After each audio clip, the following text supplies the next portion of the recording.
Hola, mi nombre es Milton. ¿Cómo estás? I love it. Nada de lo que estoy diciendo. I love you so much. Asumo que te estás riendo de mí y no conmigo. Gracias.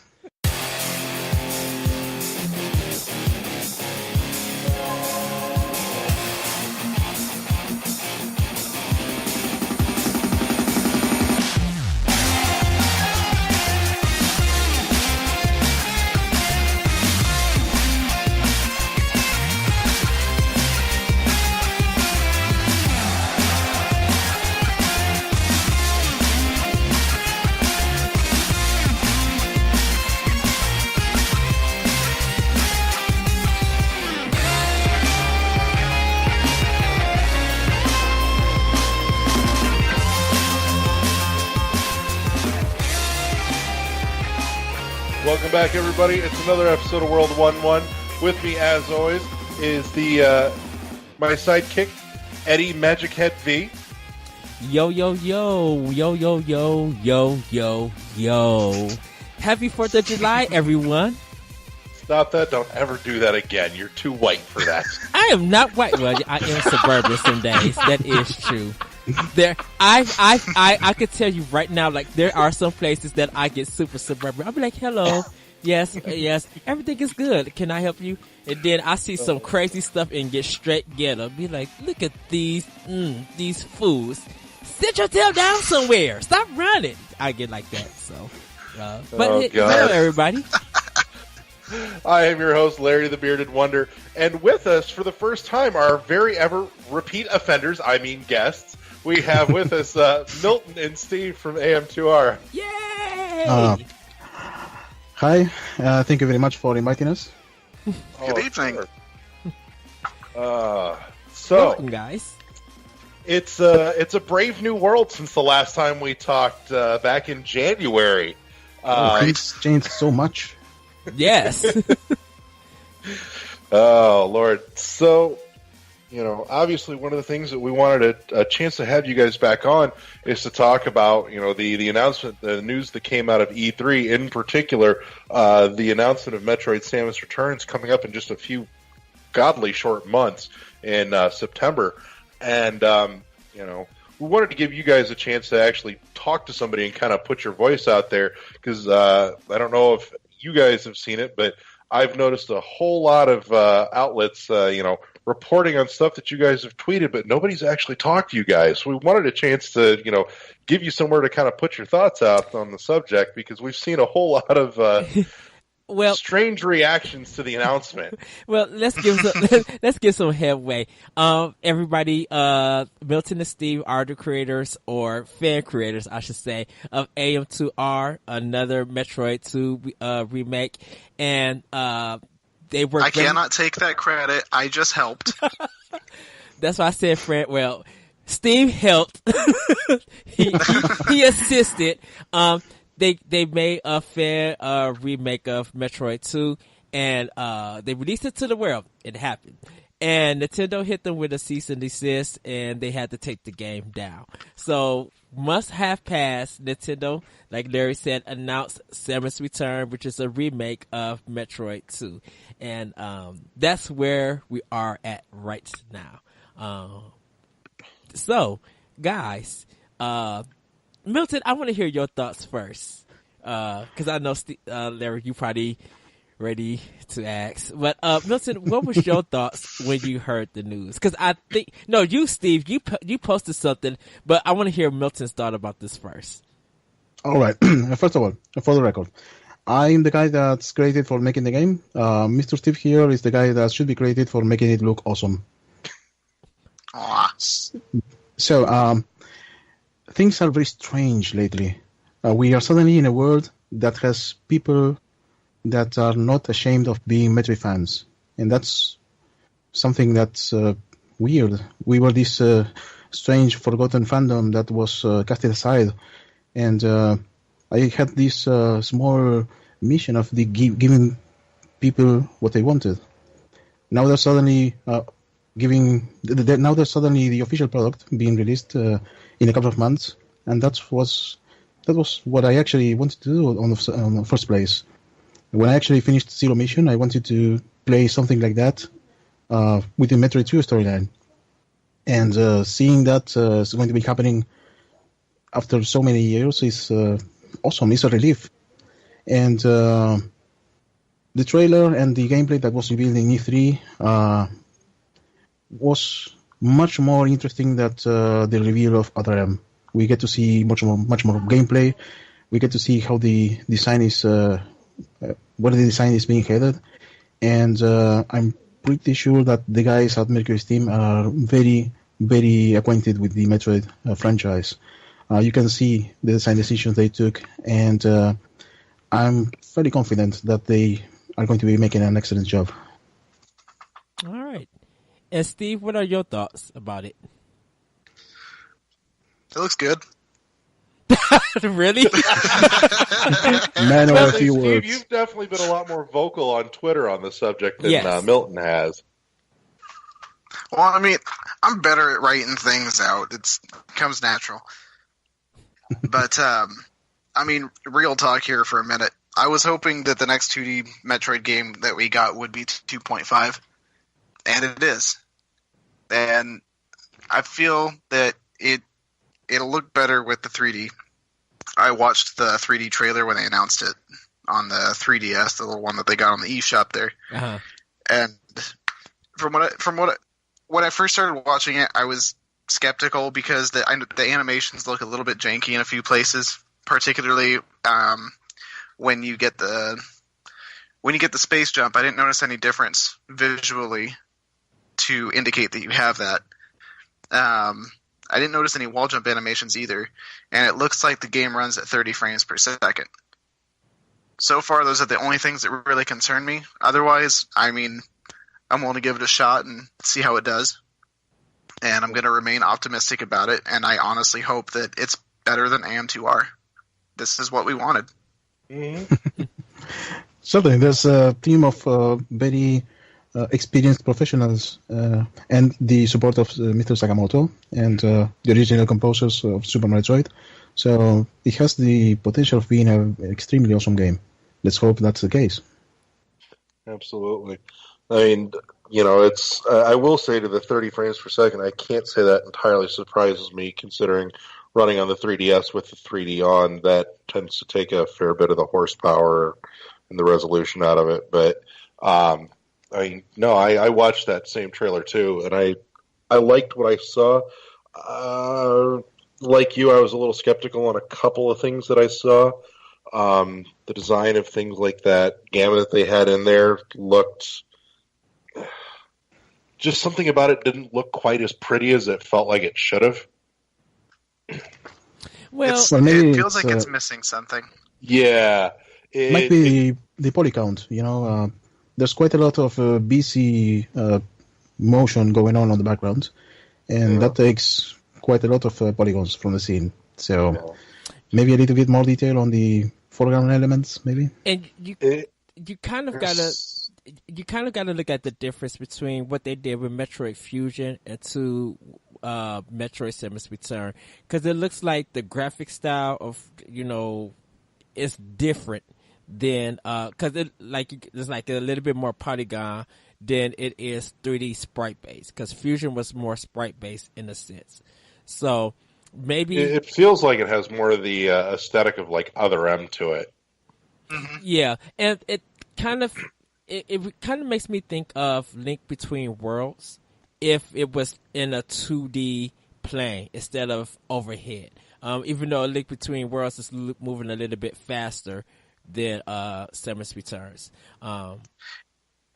It's kind of surprising that that Mercury system got chosen because of Lords of Shadow 2 and how problematic that game was. So for Nintendo to work with them and they come out of the blue, I was kind of shocked to see that.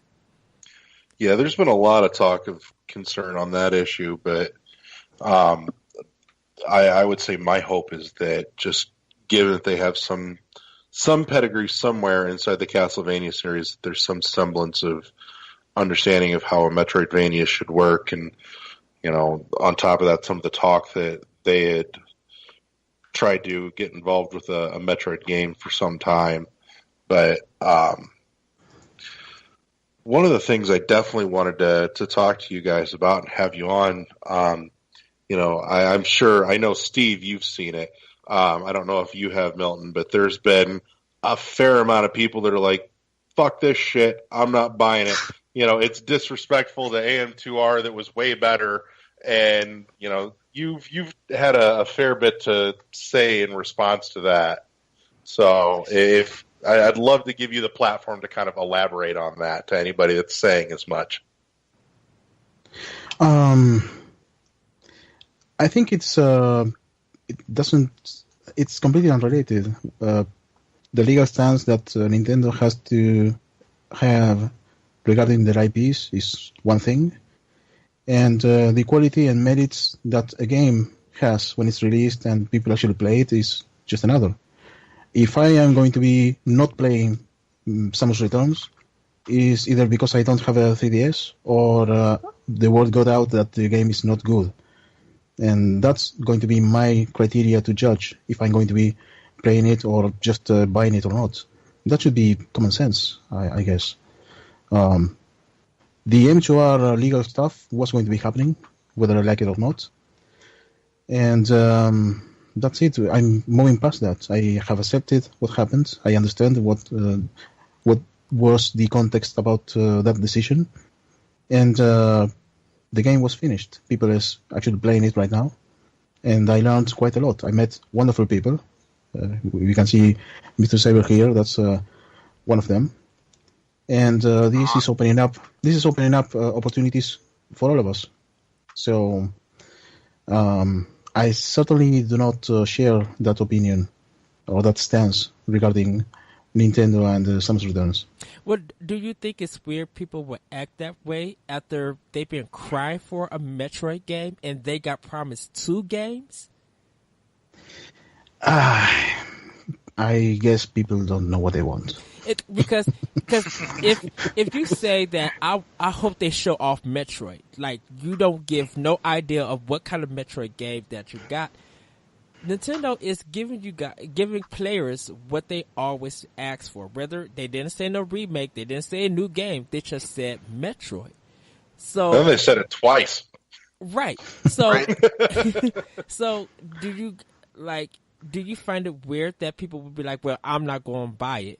And I want to even say because of Metroid Other M or Metroid Federation Force, I believe that, if you ask for something and it's given to you, why the complaints for it of not buying it? I think it's part of the creative, being a creator. You do something, and someone in the internet is always going to be bitching and complaining about it. What if it's the most wonderful thing out there, or if it's exactly what the majority of the fans wanted? There's people that didn't like AM2R, and I'm perfectly fine with it. I take all the constructive criticism that I can take of that, and that's it. And in this case, I'm pretty sure Nintendo is giving Metroid fans what they wanted, but still, there is going to be bitching about it.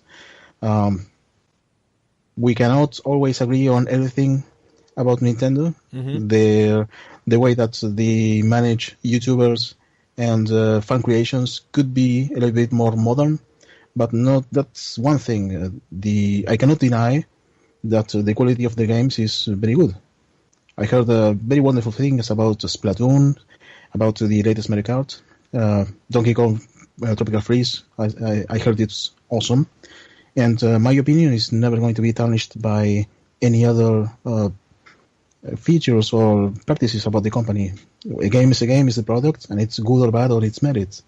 And that, at least that's the way I see it. Steve, did you do a double take when they first announced it? Was you just like, oh wait, what? Like, did you do something like that? Well, what happened was we were watching the live stream because things worked out that I got to watch the whole E3 live. That was awesome. But so I'm watching this. I was watching the Nintendo Direct, the stream they had in the morning, And they finished up the Direct. They announced Metroid Prime 4. All right, cool. We didn't see any gameplay, but we know it's on the horizon and that they're working on it. That's great news. I'm excited for that. But I thought that was the end of their little bit, and they were going to go into the treehouse and talk about the games they'd already talked about. So I go out and I started doing dishes and cleaning up around the house and running chores. I walk back into the bedroom and I see Samus standing on top of her gunship in the new trailer for Samus Returns, and I was surprised. I didn't realize that they were going to be announcing 2 Metroid games, let alone 1. But I watched the rest of the trailer, I watched all the gameplay, and I decided that absolutely I'm going to play it. I already pre-ordered it. This is what we wanted. We want more Metroid games, and the only way we're going to get them is to keep buying them. Yeah. Mm-hmm. I was when after they announced Metroid 4, I sent Larry a message, and Larry didn't get back to me just yet. And then we just started, me and my other friends, we started talking. And during our talk, I look at the screen, and Samus is just like body slamming an alien and shit. I'm like, what the world is this? And I'm thinking it's a new Metroid. I didn't even realize it was Samus Return. And then when they showed Samus Return, I went back to the computer. I was just like, Larry, did that little thing happen to you once again? Are you alive? Send an SOS. Yeah, Eddie didn't recognize that because Eddie still hasn't finished the original since he started it last summer. Really? Yeah. I keep telling him, like, dude, it takes 3 hours. Finish it. I'm playing it in 2 more weeks. I'm sorry. Hey, I can't help it. Yes, you can. You can finish that in a day's worth of bathroom breaks. Oh, dang. Please do not remind me of that. I did have that situation. Being awfully forward today. Right. I had a situation like that a couple of weeks ago. It would have been a good time to play that. Isn't that what the Switch is good for? I don't have one yet. Yeah, Eddie's not Don't there worry, yet. you'll have one. Yeah, we got 2 of them, so I'm hoping no one buys them until Friday, and then Friday, hopefully I can put Yeah, up that's one not on going to that last. Well, we'll see. So, but what do you guys think of the new abilities that they showed in the game? Well, they are nothing new overall. I mean, they are new stuff that's new for the Metroid universe. Mm-hmm. But so far, it seems to be adding a little bit of complexity to the combat. The parry mechanic is pretty awesome. I'm pretty sure later enemies are going to be more tricky to parry, and that has the potential of making the game overly easy for people that has good timing. But if this is going to be something like the parry in the Castlevania games, I only played the Lost of Shadow 1, and actually getting to parry and good timing was essential to actually finishing the game. If this goes towards that route, it's going to be interesting for some later encounters. I'm certainly curious about what the bigger Metroids are going to be looking like. But anyways, the abilities seem to be pretty functional, and having them as a limited resource is going to be strategic, I guess. Having the player to choose whether he's going to be looking to a little bit of more of the map or saving for a little bit more of defensive options in case some Metroid pops up out of nowhere. Could be interesting. Let's see how they execute it. Okay.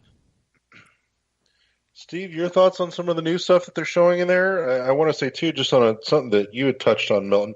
I know in some of that gameplay demo, they showed one of the later evolutions, and I think to speak to some of what we were talking about earlier, I'm looking at it going, I know it's a later one, but the way it looks, I can't tell if that's their presentation of a Zeta or an Omega. It didn't look defined. And I think what was missing, or now that I'm thinking on it, what feels like it's missing with that Gamma is it feels anemic rather than big and present. Well, I did stream more like a xenomorph. Yeah, a little bit. We did slim our Zeta Metro is a little bit, so I think it's a natural design choice. The original Zeta Metroid is pretty chubby. It can be cute. You actually want to hug it. Um, we went Speak for yourself. So we went more for the Velociraptor style of design overall for the body. So yes, they actually took some other. They took another design choice to make it also look slim and agile. I think it's a valid choice, I guess. Okay. Well, Steve, your thoughts, since you're more on the artistic side there. It looks slim. It looks fast. It looks dangerous. But I think that's also a compliment of the entire art direction of the game. Is that from what I can tell, the edges are a lot sharper. The game's a little bit darker. It looks like they're going more for a 3D Super Metroid feel. And that actually speaks across Samus's design as well, as her new suit makes her look more like a weapon than a catalyst. And the same could be said with the Zetas, is that their shape fits the art style of the game. They look meaner. And we haven't seen any Omegas yet. And I believe that I'm sure they were holding that back on purpose. Mm-hmm. That I believe that those are going to be a unique experience. But the Zetas themselves, they look quick. I appreciate how they move across the entire room. But I can't make a complete judgment until I know what the Omegas look like as well, to see how that evolutionary process pulls off. Yeah. It will certainly help to see the entire spectrum of Metroids and how they relate to each other. Yeah, not only that, but do they deliver on the Queen? Yeah, I kind of hope they don't decide to make her look like Reptar again. Wow. I really want to see an art book of this after the game comes out. Like, I want to see the design of the art. Yeah, if you're in Europe, you get that. Right? That is beyond frustrating. I would gladly pay for that limited edition, but they're not releasing it in the States. Well, I'm sitting here. I've been trying to find contacts. Anybody that I can reach out to over there, or anybody over there online that would ship it here. And so far, I'm running up nothing. I mean, I've been watching on a couple of forums that I've seen pre-orders for the Legacy Edition go up over there, but not through any site that'll ship to the States. Oh, it drives me nuts. Yeah, you have to have someone buy it and actually do international shipping. I think me and Larry was talking about this. I think because Nintendo in Europe is not that big, so I think something like this Legacy Edition is trying to be appealing so more people could buy it. Because I would be shocked if that Legacy Edition doesn't sell out of pre-orders, or doesn't even sell out when that game comes out. I would be very shocked. Agreed. Yeah. It's infinitely frustrating, especially considering that, the States, that North America has traditionally been, or has always been, where this series has sold the best. Yes. It's like, why are you stiffing us? Well, I wonder if how much they're going to be charging for it. So I've seen somewhere to the tune of about $90, give or take. Oh, yeah, that's about what I was thinking. Maybe they are just holding back a little bit, and then all of a sudden they announced there's going to be a huge limited edition with the premise that, hey, we listen to the fans. You wanted this, and we are delivering. We are Nintendo. We're good guys, right? Right. Because if they did if they literally did this in America, we would get like a limited edition, and all of them will be on eBay for like double or triple the price. Yeah, we do have an issue with scalpers. Yeah, I've already seen some of that coming up, actually. It's been not pretty. That's cool. Yeah. So what did you guys think about the amiibo? Let's touch on that a little bit. Of course, the squishy Metroid, everybody just has fallen in love. I think this is one of those enemy kind of things to be like, I know you're deadly, but I get to squish your head and you're so cute. like there's something about that. Like, it's endearing. Yes. For me, it looks kind of cute, but I really cannot. I'm really not that much interested in amiibos because there's a logistical thingy going on here that since there is way too many taxes to import things from the US, it would be very impractical and expensive to get either one of those. So I just keep seeing them as very expensive toys. Maybe I'm just getting old, but if these things were available at the same price that you guys get it there, it could be a nice buy if I were having a couple of extra bucks on my pocket. They look nice, I guess. So, I have to try to make some magic work and hopefully be able to send you one, like, because someone is already looking at me about a certain system that's coming out in a couple of weeks. I'll talk to you later about that one. But I've got my amiibos covered. I just need you to work on that. We'll see about that. I will say, though, I was super excited to see that Samus amiibo. It looked so much better than the one that they did for the Smash line. To see them go back to that much kind of tougher armored. I love that rich red chrome look on there. Looks so much better than that old Other M design. Oh, the armor design looks awesome, certainly. But the Samus Returns one just, to me, looks so much better. With the kneeling and everything. Not just the pose, but like I said, the actual difference in design in her armor looks so much better to me. Wasn't Samus outfit yellow at one point?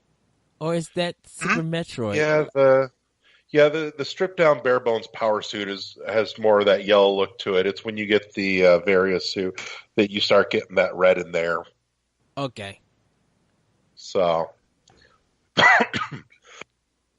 well, what did you guys think that amiibo will do for that game? Do you guys like? Yeah, that's something they've been real quiet on. What would you like to see out of those amiibos? Yes. I want to color my armor. What about you, Milton? Maybe Justin Bailey, Zero Suit Samus, possibly. Ooh. It's not a bad idea. I like that, actually. When her being in the black outfit? As long as you get to look at her butt the whole time. Took the words out of my mouth, sir. You're going to be needing quite a lot of poly count for that. Oh. So there's a couple of listener questions I kind of want to shoot past you guys here.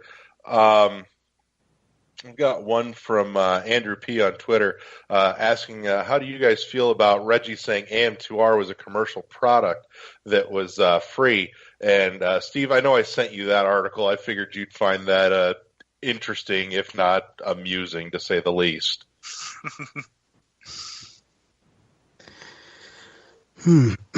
Okay, at least I was a little bit confused when I actually read the article. I guess in the end, the entire wording was a bit weird. But after all, he's actually referring to AM2R, I want to believe, as a high quality enough game to drive the IP somewhere, pretty much like a commercial game would. So I have to take that as a compliment. They are actually very justified in what they actually did legally. So they saw it as a potentially a competitive product that could confuse the customer. And yes, they are actually right. Well, I'll let you go, Steve, and then I'll kind of break it down how I kind of view it. I think me and Larry talked about it. But go ahead, Steve. What's your answer?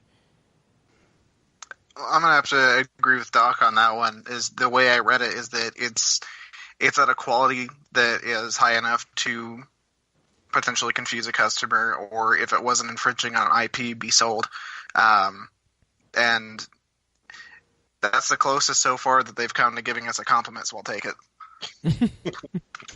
Well, I was telling Larry this, that when like after I read it that when he said like we're okay with like some fan projects and stuff, but once you start distributing it, it becomes a commercial product. Like once you guys put it online to download, and people see it that as the way of making a purchase. And yeah, again, it's still confused. When I was talking to Larry about it, I was just like, the distribution method is got to be different. So once you guys put it online for people to download, and this is just for anybody, that it's a form of purchasing when you're downloading it when it's free.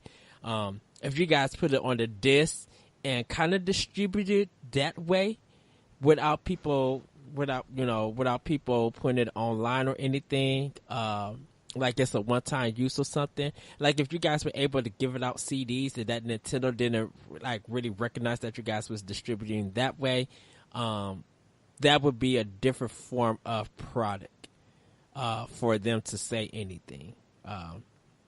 But people might have just like downloaded it, maybe copy it and start selling it and stuff. So I think it was like the distribution portion of it was different. Certainly, there was the potential of that scenario happening. It would be pretty much a bootleg at that point. Mm-hmm. Yeah, I mean, I'll put myself out there and freely admit that there was a couple of different outlets online that actually did some physical versions, and really the only thing they were selling was their time and material, just with an avenue for, here's something pretty to put on your shelf. And there was one in particular that stood out to me that I want that for my shelf because it's fucking pretty, that I picked up. No, and it was gorgeous. The guy did a beautiful job with them.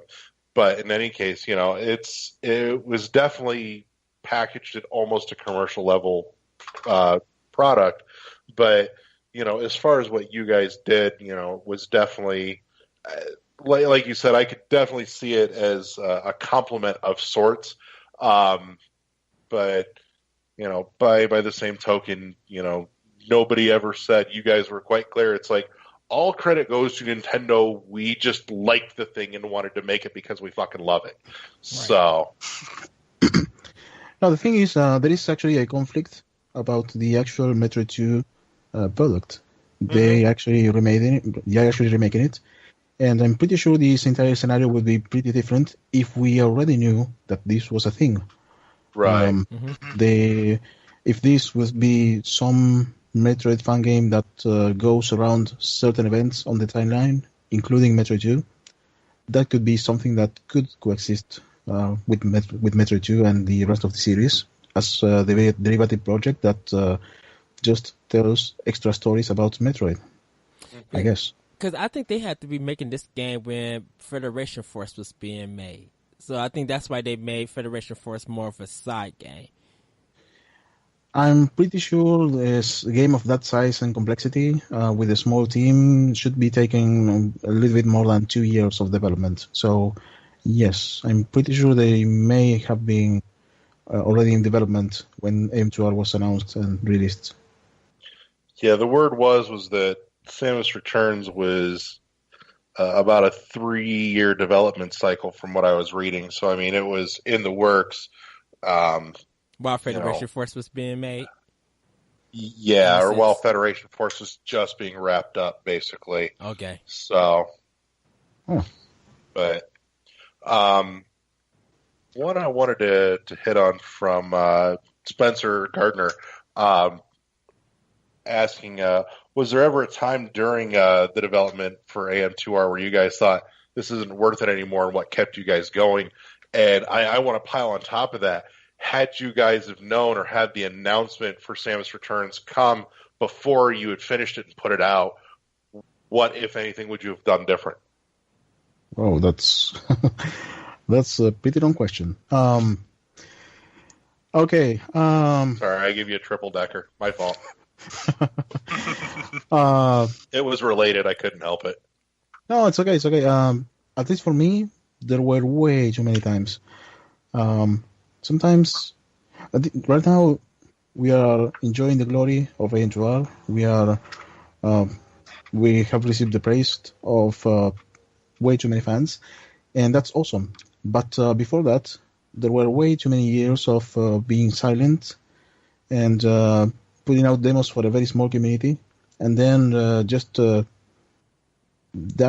relying on my very own instinct and my ability to find free time to develop a game that I actually know that I won't be finishing neither today or tomorrow or next week or next month. So it's a little bit discouraging to do this kind of thing without a very clear end goal. So sometimes it was difficult to be motivated. Other times life got in the way. I couldn't actually have the physical time to actually work on it.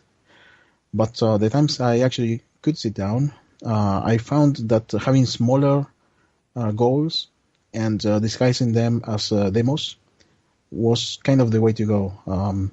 I had a motivation to actually finish something that was feasible and just focus on the features I actually needed to show that piece of the game to the public.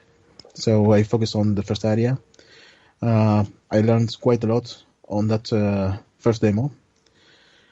Then by the time I finished the second area demo, I had already implemented more options and more features for the game.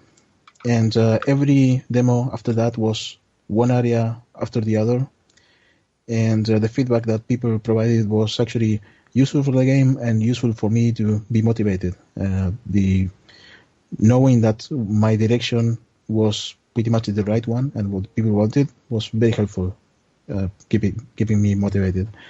And the last stretch, the last couple of years, the couple of months were insane. We were working like clockwork. By that time, we had a very very structured project management thing going on, and we've had very clear goals, and we knew exactly what the game was going to be looking like and feeling like. So that last stretch and actually reaching the anniversary as a deadline was awesome. We all have hard time finding time to create and be motivated, but having people telling you that you're going on the right track is certainly very important. Mm-hmm. Steve, some of your thoughts on that? I was in agreement the whole time. A few words. I think I couldn't put it better myself if I wanted to. It's the feedback has been very heartwarming, and I don't know about Doc, but it's a first for me. And goddamn, does it mean the world? So another one because I got like two guys on here that just hit me with a slew of these. I did see that. I know. Hey, more credit to those that get super fucking excited about it. We appreciate that shit. I'm sure you guys do too. But Andrew was asking, what would you guys like to see done in Samus Returns that you guys weren't able to implement in AM2R? For me, balanced Omega Metroid fights that are not either overpowered or very nerfed. Get mixed reactions on that one. Yeah, we didn't have time to actually make it to revise it properly. That needed a lot more playtesting. My apologies for that. Maybe a Queen battle that has more than two attacks. Mine is a little bit repetitive after time, and the usual stuff like achievements and some incentive to play the game after you finish it. Those were things that were planned to be implemented in future updates, but well, you know the story. Yeah. Do you think that the counter attack in Samus Returns kind of fixes that balance? It certainly creates windows of opportunities to retaliate and reward the player that's quick enough. I'm not sure how battles are going to be dragging if you actually suck at the counterattack, but it will be a matter of actually trying it out. Okay. Bouncing back to Spencer here, wants to know what developer or studio would you guys like to work or collaborate with, given the opportunity. Steve, answer first because you hinted this on Twitter. You're just like, hey, Nintendo, what up? Honestly, I think Steve had one of the best things on Twitter. If I recall, I believe the comment was, where's my job offer? Like, I mean, yeah. I mean, it's I don't know. I want to work in the industry, and then, oh look, we made AM2R, and then there's another Metroid 2 remake coming out. Maybe if you want some help with that one, I'm nearby. I live near Redmond. I can come over. I'm willing to make the drive every day. The manageable commute. But isn't Mercury System in Mexico? Mercury Steam. It's Nintendo of America? No, Mercury System. Are they in like Mexico? Oh, Mercury Steam. Mercury Steam is in Spain, It's not Mercury Steam. It's Mercury System. I believe. It's Mercury Steam. Check it. Yes, Yeah, they are it based sure in is. Spain. And yes, I'm pretty much isolated from the rest of the world. So if I were to talk realistically, there's not that many game studios that work here in Argentina. And for what I heard, the working conditions are not the best. So for now, I'm fairly happy with my current job. But if we are going to be escalating what we are going to be doing right now as an indie developer, I might be able to someday make something a little bit more serious. It will all depend on how this upcoming new project that we're working on works out. Okay. I'm Is it just too late to being... change my answer? Go ahead. It just got me thinking that there's a few, there's a handful of indie developers out there I wouldn't mind working with. I wouldn't mind seeing how Tom Happ works, like his workflow. That would be nice. Okay. But I think probably the best place to work would be with Doc on our own thing, having our own private studio that we built from the ground up. That would be certainly awesome. Yeah. That's where I would like to be. Oh. I thought it was Mercury System. They have Mercury Steams. I'm sorry, you guys. My apologies. Love me. So Eddie, you have to remember the first rule of my wife knows this. I've drilled this into her. First rule of life, Larry is always right. Second rule is Larry lies. Oh. We're just gonna push you. We're just gonna push you into how the. those two work together. We're just gonna push you into the corner and let you just play with the toys right over there. Okay, go ahead and ask because I was gonna ask you guys. Do you think Mercury Steam was a good choice for them to work with, knowing some of their past games? Their pedigree, if you will. Yeah. I myself only played the first Castlevania. What was it called? Lord of Shadow. Lords of Shadow? Lost of Shadow. The first Lost of Shadow was very solid. I played the PC version. I did like the gameplay. I'm not sure what the rest of the games in that particular series were, but I'm pretty sure these guys are actually capable of a good product. I'm not sure how different Konami and Nintendo are on supervising third-party developers and how their quality requirements are, but let's hope that they are actually fairly strict. I'm pretty sure that it will end up being an awesome game. I certainly hope so. With Konami, I think they just gave Mercury Steam a budget and then let them do whatever they want to. I think Nintendo, after Mercury Steam presented like their version of the game, Nintendo was working with them to get the game right, so they're getting more feedback. So there is more involvement. Yeah. Oh, awesome.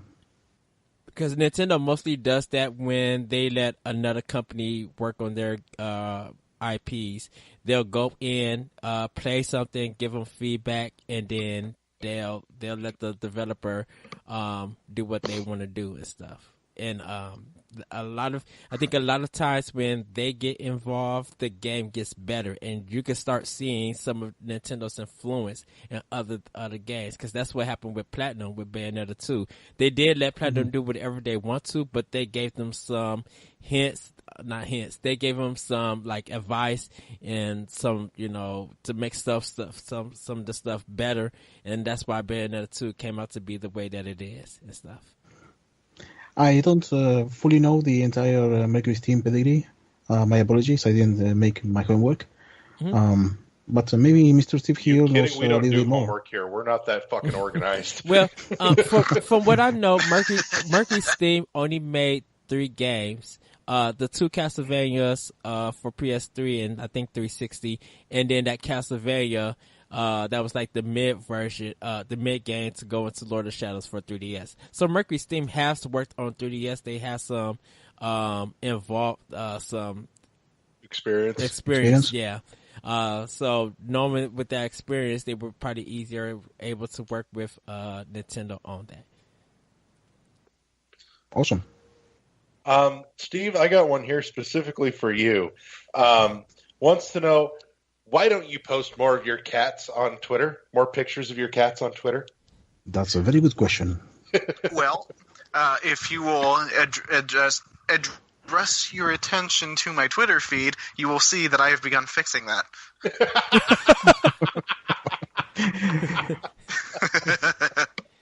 Kitties.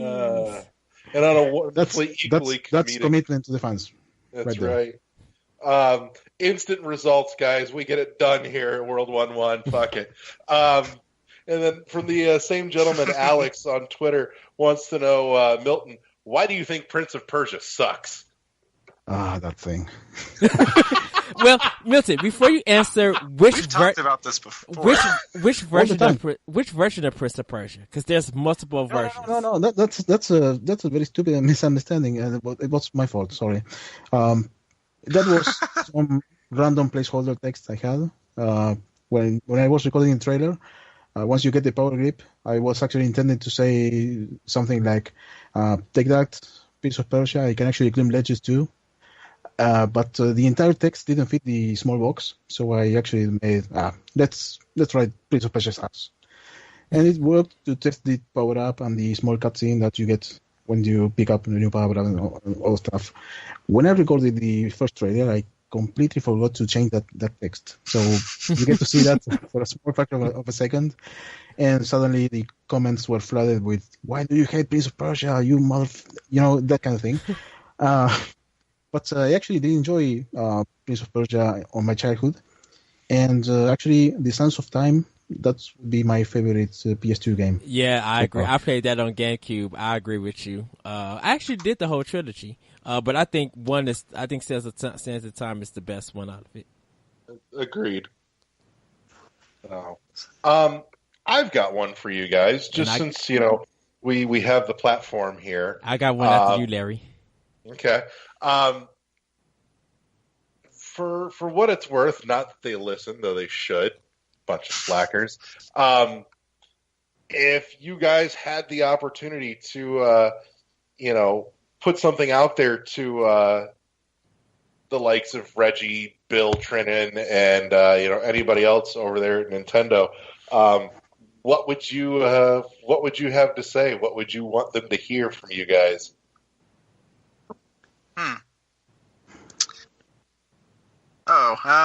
Well, I would just want them to play it and enjoy it, and then not worry about, saying any weird legal negative things.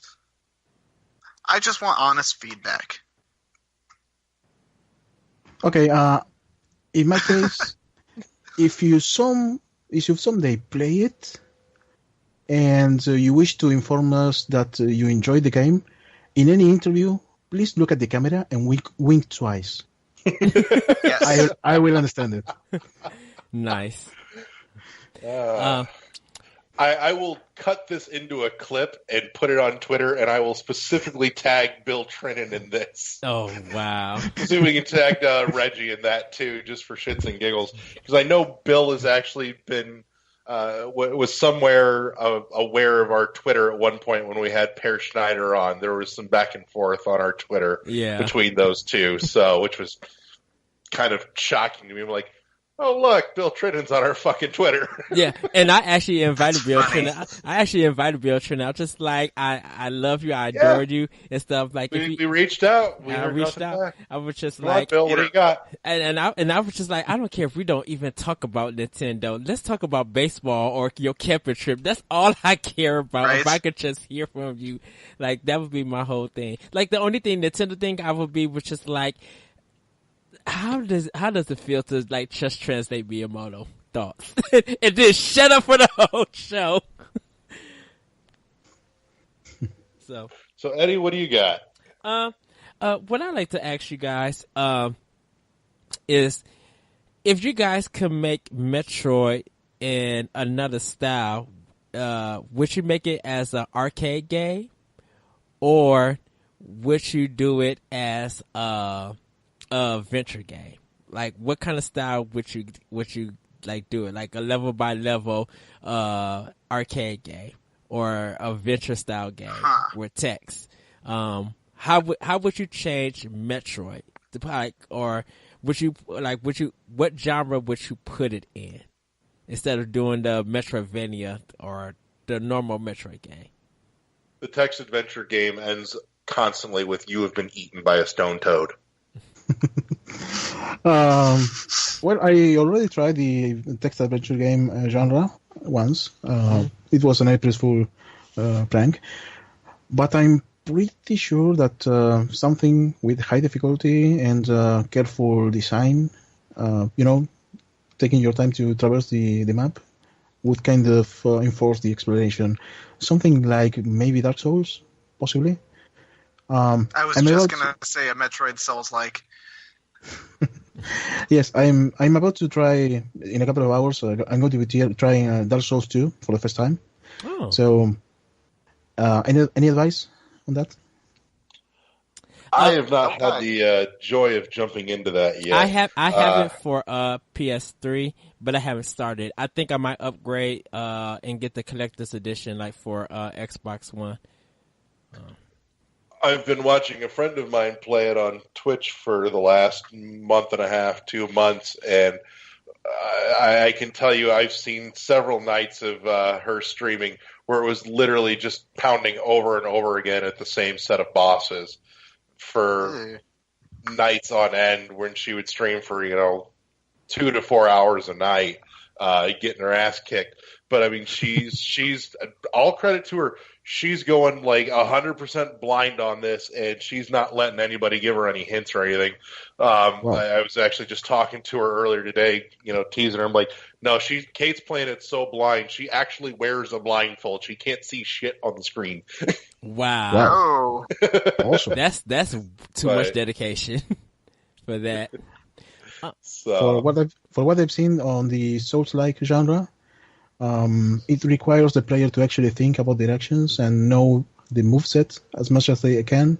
Mm-hmm. So that kind of design philosophy, even if it's not completely in that direction, could benefit a Metroid game, in my opinion. Definitely. Okay. What did you guys? I haven't heard thoughts. What do you guys think of Metroid Prime 4? What are you looking for with that game? I know it has a nice logo. It does.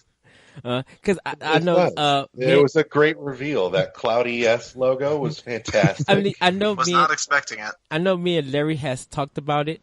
Because he has a thought of where the story is going to go. But where did you guys? My thought comes directly from Tanabe. That's from his interview shit. So you take that from what it's worth. But where did you think about Silex? Yep. Yeah. Where did you guys think it could go with Metroid Prime 4? Okay. In this case, I'm pretty sure there's going to be my main concern would be the balance between obligatory gimmicks because of the hardware this is going to be running on, versus a solid game. So I certainly hope they are not as gimmicky as Metroid Prime 3 regarding some stuff that could be potentially happening. But actually, being on the Switch doesn't have that many options for Metroid to mess up with motion controls and stuff. So I'm really eager to see some classic Prime there. Okay. Steve, thoughts on Prime 4? What was that? Thoughts, hopes on Prime 4? Well, I mean, I don't know what to expect. I know it's being created by an internal team in Kyoto instead of Retro, like most people were hoping, but that's not necessarily a bad thing. That very well means that it could be worked on by the same team that did Breath of the Wild. That could be huge.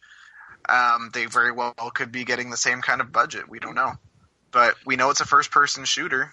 I doubt they're going to do Call of Duty Metroid Edition. I'm sure it'll be some kind of unique release with a different gimmick and hopefully with less motion controls. But maybe they'll use some of what they learned from working on Splatoon to create a new, unique Metroid experience. I will say there are actually a couple tidbits, and you guys touched on one of them, that we do know about what's happening with Prime 4. They have said it's a new team that's in Kyoto, but it's from some of the tidbits that I've been reading and picking up, that team has been basically just about handpicked by Tanabe and put together. So Kensuke is the one still heading it up, and he's put together a new internal team. And then, to touch on the Retro issue, it's not Retro, but by the same token, Retro Studios isn't even the same group of people anymore that it was by the time Prime 3 finished, because so many of them have left and gone elsewhere. Mm-hmm. They started Arm something Studios. Armature. So Armature. Yeah, you've got some that went off and did Recore, which, by the way, hey, Microsoft, we'd love for you to finish that fucking game already. And then, which was weird that they didn't show that at E3. Like, where's this definitive edition at? I don't want the definitive edition. I want the rest of the game that we paid for. I know that, but shoot, you announced the definitive edition. Was it that short?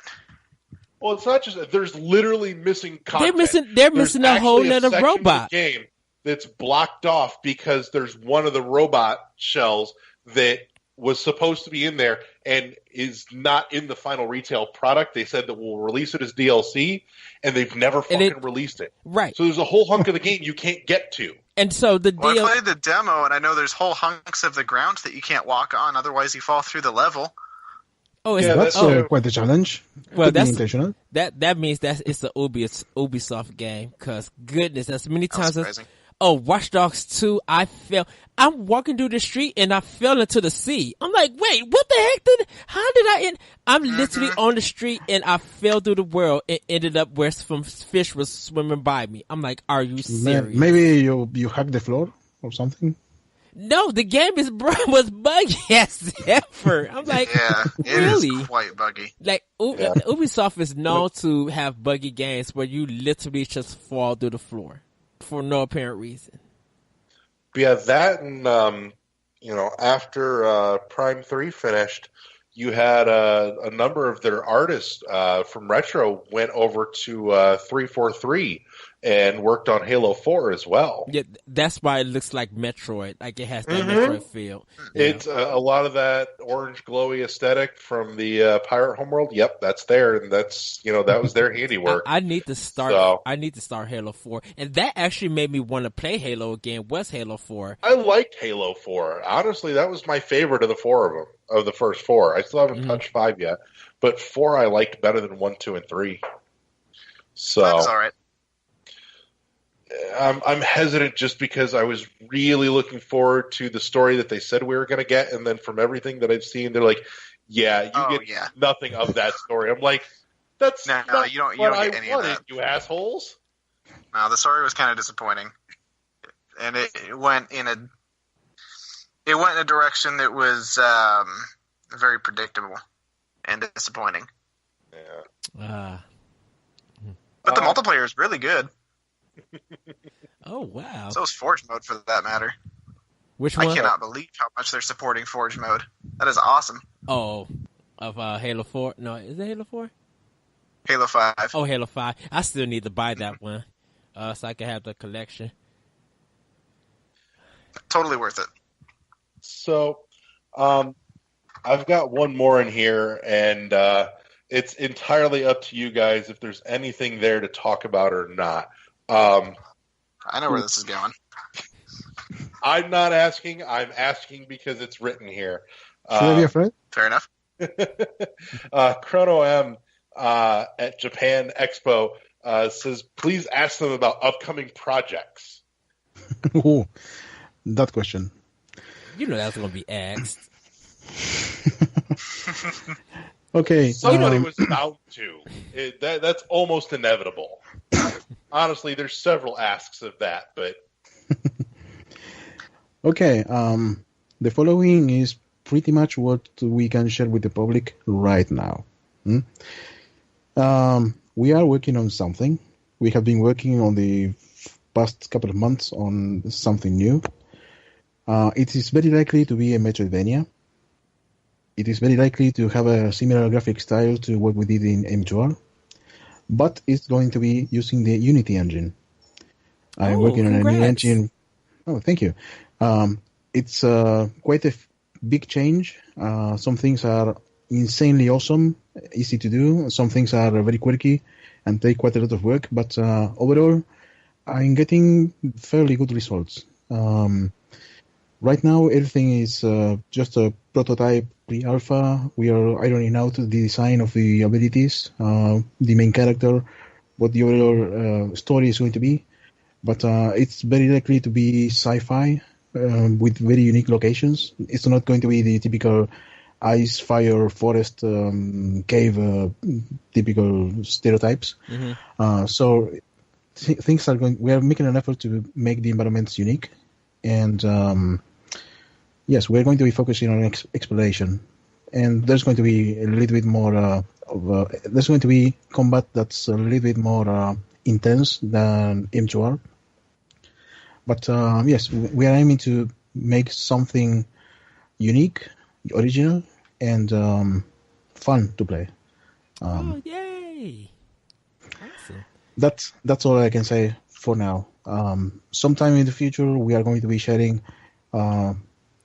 more details, including what the name is going to be, what the plans of the entire production are going to be, when we can expect any demos or playable alphas or whatever. Mm-hmm. But we intend to do a much more interactive development after we announce the project. Nowadays, Twitter, I see many developers sharing small tidbits of features they add, asking questions about how to solve certain features in Unity, and that kind of thing makes things much more dynamic. And I want to try that approach. Maybe someday I will gather the courage to do a dev stream on Twitch. Maybe not. Who knows? But I want to go that way, making it more open to the public to just let me know what they want to see and try to do as best to comply. Would you start out by showing a piece of artwork or anything? Like not even saying nothing, but just here's a flyer concept art. Right, and just don't even say nothing. Have people think that, is this a new game? Is this just like just some art that they drew? Like, are you gonna kind of keep it ambiguous, like very like secretive until you guys are ready to like drop hints and announce? At least I have very high standards of quality regarding stuff that I do make. So there's way too many stuff that's not defined yet. Some of the environments are not fully realized. But as soon as we have something that's just worth showing, and it's not changing all the time, because every week the builds are changing quite a lot, and we are still seeking the overall direction of this. And once we have more or less a more defined idea of the overall aesthetics and some of the environments that we want to show, yes, we are going to be showing that. Yes, Okay. I was going to eventually. say, No, sir. tied into a little bit of housekeeping news. You guys are on what'll probably be one of the very last versions of World 1.1 that's actually audio only. Thanks to some significant growth happening, where we're going to be switching into being able to offer a video format. So maybe with any Awesome. luck, the next time we have you guys back, you'll bring a trailer, some artwork with you that we can put up and share with everybody for the first time. That will be awesome. If we can make an exclusive reveal of sorts for this show, it will be awesome too. So we can make that happen. Milton, Steve, have you heard? You guys probably heard of the game Rime, R-I-M-E. Yes. Okay. Have any of you guys tried that, I think so. or have you seen like video of it or anything? It looks like cel-shaded Shadow of the Colossus. Yeah. A lot of the same vibe I got. I don't know anything really about it. I've seen one trailer that showcased the art style, and I haven't heard much of it since then. But I believe it's coming to the Switch, isn't it? Yeah, it's coming a little later this year. It's out. I have it on PS4. I did a review for it. I was wondering, because this is going to be my last question, that I was going to ask you guys, like, have you guys tried it, or you heard any of its music or anything like that? Or have you guys played any indie games that, or that's not going to affect your work or anything, but that's really just blown your mind this year? That's like, or like taking your breath away. Have you guys played any indie games or anything like that that's done that for 2017? Well, at least I have been doing a little bit of research. Mm-hmm. I mean, spending quite a lot of time playing games I actually needed to play. And the latest one I finished that was insanely awesome was Ori and the Blind Forest. Yes. Oh my god, I love Ori. Did you guys awesome. See the? You had to see the trailer for Ori and the Will of the Wisp. You had to see the sequel. Yes, I just happened to be cooking with onions, and my tears were from the onions. Can I tell you? I didn't get emotional with this sequel trailer like I did the first game. Like, I didn't really cry at the first one, but I think the first trailer really, because the first trailer made me want to get an Xbox One, and the second one just made me look forward to playing the game. Like, it didn't do nothing emotionally for me. I happen to appreciate a lot silent storytelling, and Ori, even if it has this ominous narrator speaking gibberish and describing the world, the characters have a very distinct and clear motivation for what they do. So everything makes sense, and I actually empathize with the antagonist in that game. So it did work for me. It really did set a standard for whatever I want to try on my new project. So who knows? I did like the ending shot, that art style, when Ori came to comfort the owl, and then the shot goes back and you see the dead owls, like their skeleton bones all together. I was just like, I don't know what the story's going to be about, but that was an awesome shot and artwork to portray what some of the things that's going on in the story. Certainly, a picture speaks more than 1,000 words. Yes. What about you, Steve? Anything, any indie, anything big that just meant that, like, blew your mind? That's just like, wow, that was really good.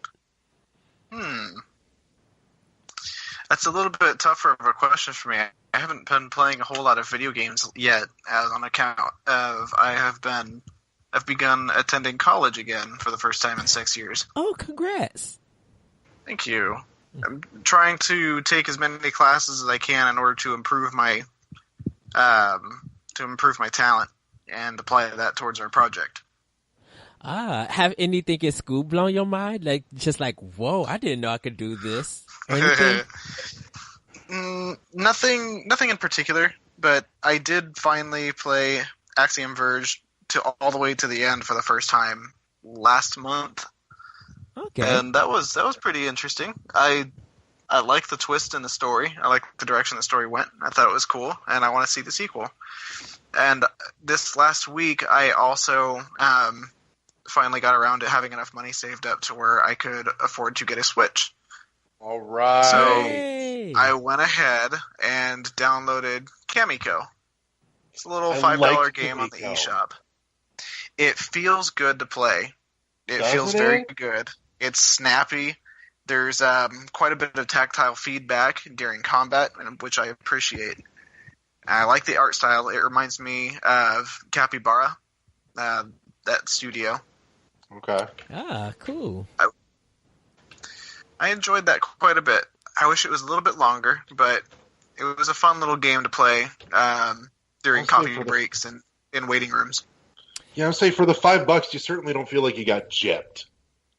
No, certainly. You definitely get your playtime out of it. It was weird kind of how everybody was just like, we don't know if this has ever come to America, but like I think it's one of the most recommended region-free games for Switch. Like people just like, if you got $5, buy this off the Japanese eShop, and then maybe 3 weeks later after it came out, it was on Switch in North America. Like that was quick. That's really cool. Yeah. I did appreciate the Japanese influence in the art style as well. Indeed. Well, it came from Japan. The creators are in Japan that made that game. That's cool. So I definitely have to buy it. Definitely everything that Larry owns, I have to get because Thumper is so good. Oh my god! Play Thumper. Steve, hit me up later. I have not yet played Thumper. I will throw you some suggestions for stuff that's worth your dollars on the Switch. And I'm still mad at you. Certainly. I'm still mad at you, Larry, for Fast Racing Neo RMX. That thing is just too addictive. That looks very good. It's good. It's a little bit floaty. It has a little bit of problems, but those it problems feels more like Wipeout than F-Zero. Yeah. Go into it with that expectation that you're playing Wipeout. Yeah, it's so addicting because it makes you want to get better. That and Dumper makes you want to get better. Yeah. So, goodness. But yeah. Well, guys, I want to thank you so much for your time, for coming back. We immensely appreciate it. We love having you guys as friends of the show. You guys are Absolutely. wonderful, wonderful folks to have around, and we look forward to having you back next time. And with any luck, next time we get to see you back, it'll be in video, and maybe we'll be seeing some new content.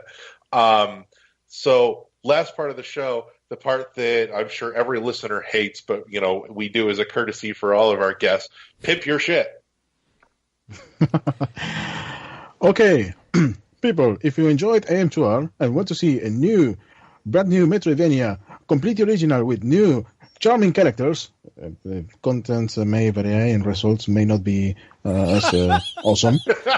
These statements have not been evaluated by the FDA. I love all of this. Rating pending. Make sure to follow us on at AM2R Game and Mr. Saber. I don't have. You follow me on Twitter on Saber at Saber230 _ AM2R. I think it's just going to end up saying my personal account. I'm cool with it. And then I'm also looking for Switch buddies because I don't have anybody to play games with. I will get you a friend code. I don't know how to friend people, so just figure it out on Twitter. Ask me on there, and then I'll find a way to friend you or something. We'll get back and forth. We'll get it hashed out. Well, if you guys follow each other, I'm still figuring it out. Yeah, if you guys follow each other on Twitter, just message each other. Mm-hmm. Yeah. We'll get there. Eddie, pimp your shit. You guys can follow me on Twitter at @RetroCode. You can hear my podcast, Optional Opinion, on SoundCloud, iTunes, Google Play, and other podcast apps. I just finished my weekly blog for IGN.com under Anime for Optional Opinion. The theme of it is Is the rising sun still shining? Like, does Japan really matter in America? So you guys can hear the podcast. Also, I got 7 days worth of written work that you guys can actually check out. Check me out also on NGR Radio, where I do Nintendo Power Block and Arsenal X, our Xbox podcast. And of course, Nintendo Power Block, where we talk all about Nintendo. You can hear more of World 101 at shoutengine.com and at NGR Radio. You can email the show at world11 at world11 at podcast@gmail.com. Sorry about that. You can also read my retro series, The Moment, at skirmishfrost.com. And I'll have my latest blog up for NGR Radio in a couple of days. I am going to be talking about Alex Muir and her DMCA and how I feel about her extortion that she's did. We'll be hitting on that more next week too. If you guys hadn't been here, that'd have been this week's topic actually. So, yeah, that's been a mess, but I'm almost glad to give it another week to see if anything more comes of it before we jump into that fuck all disaster. Well, okay, so Leonard French is representing the company, and I think the last thing I heard of that she got save it for next week. I was just saying that was the update, so I don't know if anything happened after that. Save it for next week. We'll go in. We'll go deep on that one. You guys can check out my Let's Learn series on Twitch at the Lyrical One, and if you guys want to game with me, Xbox One or Xbox Live is the Lyrical One, and Okamiko is for PS4. When I get my Switch, it should be optional opinion or for Wii U definitely, and I'll put out my friend's code for my 3DS a little bit later, so that if you guys want to game with me. So yeah, that's going on. Oh, also, just to update everybody, I am doing my backlog bash blowout. For this 2 months for June and July, I've been playing Dishonored 2, Star Ocean, Integrity, and Faithfulness. I'm going to be starting up Star Fox Zero for Wii U and Dragon Quest 8 and Metroid 2: Return of Samus for this month. So you guys can join me there if you guys want to hear more about that. And then last but not least, I'm sorry, Larry, I know this is my plug show. I'm getting ready to do the beauty of video games for September, where this year I'm focusing more on PC, handheld, and arcades. And I'm going to be discussing why we enjoy these platforms and why we love playing them and building them. So you guys will be able to check writings for that. That'll be for 3 weeks and for those podcasts with special guests. So do check that out in September. Right on. So before I get into the last tidbit here, a little bit of housekeeping and some news to share with anybody listening. We are officially joining up with NGR Radio. You can find them at ngrradio.com. Part of this, as I mentioned earlier, means it's an opportunity to expand what we do with the show here. For anybody that likes just having the show to listen to on the car or at work, whatever, the audio versions will continue to be available in all the places you can find them that you've always been finding them: Shout Engine, iTunes, Google Play Music, and all that other fun shit that'll be there. We are, however, part of this means that we're going to be able to branch into, and there will be a video version of the show where you can kind of see everything going on. We've started uploading stock video versions, if you will, to the NGR YouTube page. You can find all of that back stuff out there, but that's now available on YouTube for you as well, where you'll also be able to find the upcoming video versions of the show going forward. There's also, with this means, there's going to be some brand new content. There's some brand new stuff that we are working on behind the scenes. We're hoping to have some prototype versions of some of the new shows and the new content over the next week or two to share with you guys. Corey, unfortunately, was not able to be here tonight to be able to share this news with you guys. Corey Derrick, the wonderful brains behind, or the muscles at this point behind NGR Radio, helping make a lot of this happen. And a big shout out to Corey for this. So nothing that you guys like is going away. It just means we're getting to do more shit for you that you may or may not like. But if you don't like it, you don't have to have it. And if you love it, we're glad to provide it for you. So that's kind of the big exciting news. The other tidbit of housekeeping that goes with that is that we are going to be, just to kind of consolidate and bring everything together, we are going to be shutting down the World 1-1 podcast forum. So if you're looking to join the conversation and join the group, check out the NGR Radio podcast forums. Everything is going to be migrating there. Other than that, the usual, find us at shoutengine.com at our home there. Find us on iTunes. We appreciate those ratings and reviews. That definitely helps bump us up so that you can help subject more people to our bullshit. Also out on Google Play Music and now on ngrradio.com as well. So stay tuned for more exciting shit coming up. Other than that, guys, that's our show. Again, thank you so much to Milton and to Steve for coming on and joining us again. We look forward to having you back. And beyond that, guys, we'll see you next week. Yes. Hey, Milton, can you take us out? Thank you, wonderful listeners, for this awesome evening, and stay tuned for the next World 1-1 podcast. These have been very awesome people talking to the very awesome audience with very awesome guests. Awesome. Thank you very much. Good night, and we will see you next time. Good night. Night. Good night.